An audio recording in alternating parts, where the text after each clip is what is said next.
At some point, he's not going to be the President of the United States. At some point, someone else will be. And that person's prosecutors could seek a charge of treason against the president. I don't think they would, because there's this habit of protecting your predecessor so that your successor will protect you. One of the biggest mistakes I've ever seen was the forgiveness of Nixon. When Gerald Ford forgave him. My father was on the side of Nixon for almost the whole time.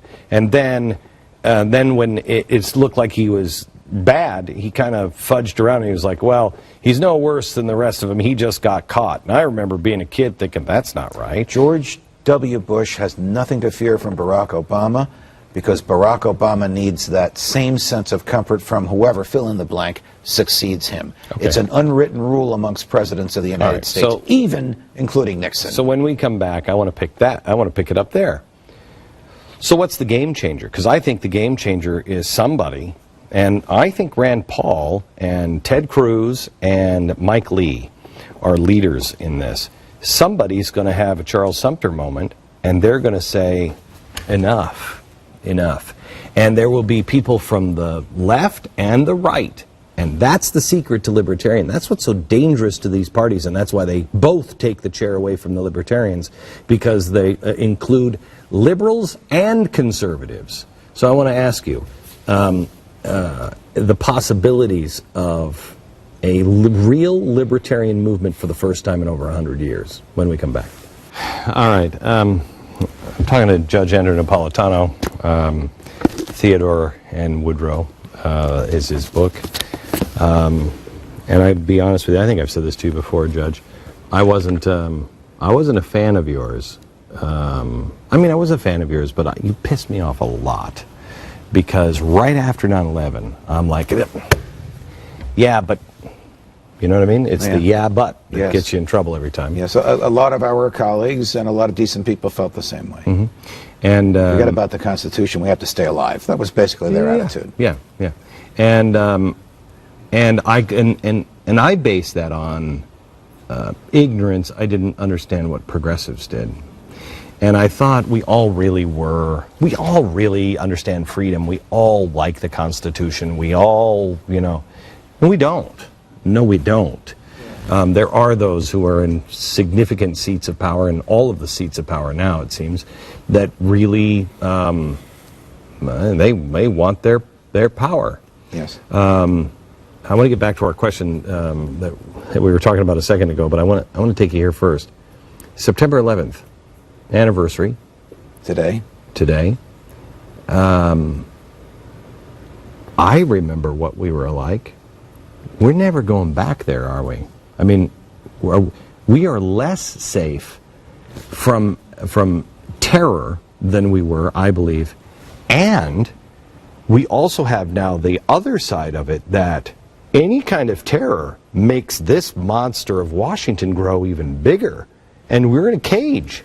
We're in a cage because we are not only less safe, we are also less free. I've often chided President Bush and President Obama for saying, my first job is to keep you safe. They're wrong. Read the Constitution. Their first job is to keep us free. If they keep us safe but unfree, they are not doing their job. The vast governmental spying apparatus, which we talked about in the last segment, add to that the 30,000 drones that are about to enter the airspace in the next 10 years, government drones spying outside your bedroom window. Hang on, let me take you to that for a second, because this is what people will say. Well, Judge, I mean, come on. So what's the difference? It's just difference in technology. It's like the people who say, so what, they have a camera to stop you from speeding. What's the difference of having an actual cop there or a camera to do it? You're speeding, you're breaking the law. You know, remember a famous line from a monster, Lavrenti Beria, he was the head of the KGB in the Stalin era, said, show me the man and I'll show you the crime. There are 4,400 federal crimes.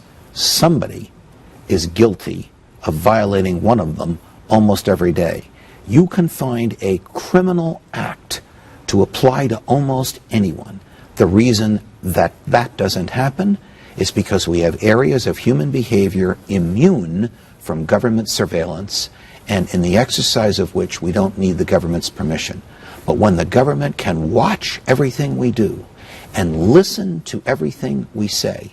It will, if it wants to, if it wants you out of the way, find something you did or said that violates at least one of those 4,400 crimes, and then ruin you with a prosecution, and really ruin you with a conviction.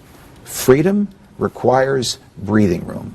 The Constitution presupposes that there will be some crazies among us so that the rest of us can enjoy freedom. But when the government becomes totalitarian in the name of safety, it's a false safety, because we come to accept the myth that the more freedom we give up, the more safety we're going to get. Okay, so help me bridge a gap here, because what you just said is half of the equation. Freedom requires breathing room, but freedom also requires morality. Yes. And the best, our founders all knew it. You could make the claim that they were all, they all prayed to dogs, and it wouldn't make a difference. In their writings, they're very specific. It is religion. This is Benjamin Franklin. It is religion that gives us that basic morality, that gives people a governor, a self-imposed governor. And so then you have the ability to have this breathing room. Well, they all signed the Declaration of Independence, the linchpin of which is that we are created by God, who gave us the governor. That is an understanding of the natural law and rights that are inalienable. You are everybody who's a libertarian I know idolizes you. They think you're great. And I know you are a very religious man.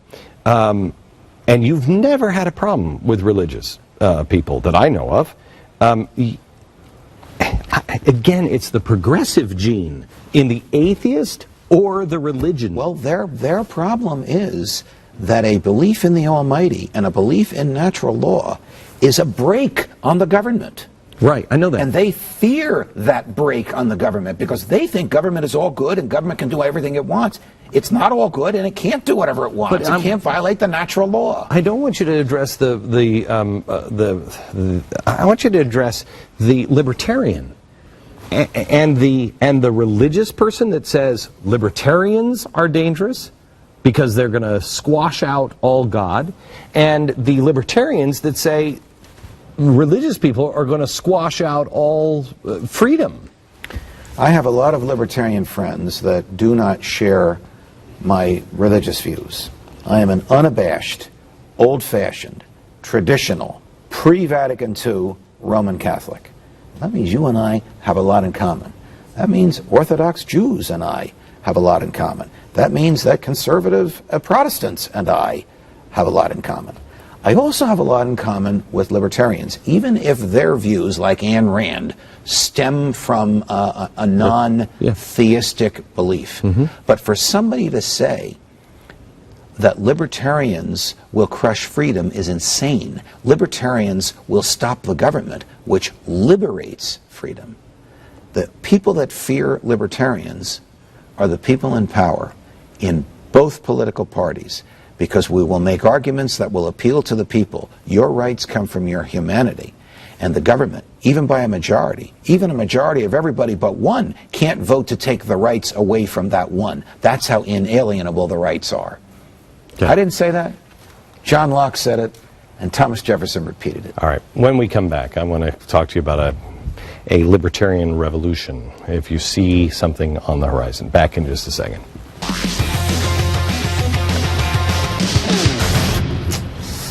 Fantastic book, Theodore and Woodrow, How Two American Presidents Destroyed Constitutional Freedom. And boy, did they do a number, but nothing like what this president has done. I want to ask you, before you leave, do we survive? But I guess that kind of goes to this question. Do you see a moment, a Sumter moment, where all of a sudden both parties, people just start to say, I don't want anything to do with that, and they come together for a libertarian? Well, that's the way the Soviet Union fell, without a shot being fired. When people in the government realized that they were undermining the bases for human happiness human prosperity, and in the case of the Soviet Union, even human survival. So that would be the preferable way for the government to change radically. You know what? I have news for you. I really think that the problem, though, with that is, I think they're the same old communists. I mean, Putin is still Putin. He just took off his uniform. Correct. So you don't want to transform, just change and saying, I'm not a Democrat or a Republican, but you still are a progressive, big government. Well, you could argue that the Eastern European former satellite countries are free now because they're not under Putin's thumb, and the Russians have been going through different gradations of freedom. Look, do I think that Rand Paul could lead us to an era of prosperity, happiness, and small government where, like your coin says, never or mind your own business, the flip side, the right to be left alone? The answer is yes. That will presume that there is a constituency for that, and that people are elected to Congress who agree with that. But just having a president in the White House who would shy away from power rather than use it to his own ends would be something the likes of which the country hasn't seen in 175 years. Do we get there? I think we can get there. I think Americans are getting to the point where they have had enough. 70% of Republicans saying we don't like the big government leadership that we've had. You more optimistic, less optimistic with who you see in Washington and what you hear from people? I am pessimistic with the people that are in Washington. I am optimistic that a significant change can happen in 2016 because it is so bad in 2013. And it's going to get worse in 2014 and 2015 as Obamacare comes off the horizon and into our bedrooms. I think these networks, I don't think the majority of them, these news people and everything else, I don't think they have any clue as to what's about to happen. I think we're about to endure some of the most trying times in the post-World War II era, and the electorate will react to that in 2016 by moving in huge numbers in the direction of a libertarian or libertarian-minded candidate, someone like Rand Paul. Does he bomb Syria? Rand Paul? No. This president. Yes. You think he does? Yes. I think he will bomb Syria, whether the Congress authorizes it or not, whether the deal with Putin works out or not. And why? I think what's his motivation? To appear tough, to vindicate a frivolous statement he made against Mitt Romney during the campaign, and because candidly, no matter where they come from on the political spectrum, all presidents like war. War is the health of the state for reasons that we all understand. And if he does that, he will be a candidate for impeachment. Will he be impeached? Probably not. He'll be a candidate for impeachment. I don't know if the party that currently runs the House of Representatives has the fortitude to do it. Do you think John Boehner has the fortitude? No. But I don't know if he'll be the speaker a year and a half from now. I don't know if John Boehner will be the speaker. I mean, I hear he is in real trouble. I mean, I hear he is. There's a real backlash. While we have been debating Syria, the government has reached its borrowing limit. $16.7 trillion. President Obama is about to ask for authority to borrow another trillion. When John Boehner says to the Republicans, you got to vote in favor of this, it will be the last straw to his speakership. Okay. Judge, as always, my friend. Pleasure, Glenn. Good to see you. Thank you. If you don't have it yet, Theodore and Woodrow, just a fantastic look at history. We remember history. We know what's coming our way. We'll at least know what exactly we're living in right now. Back in just a second.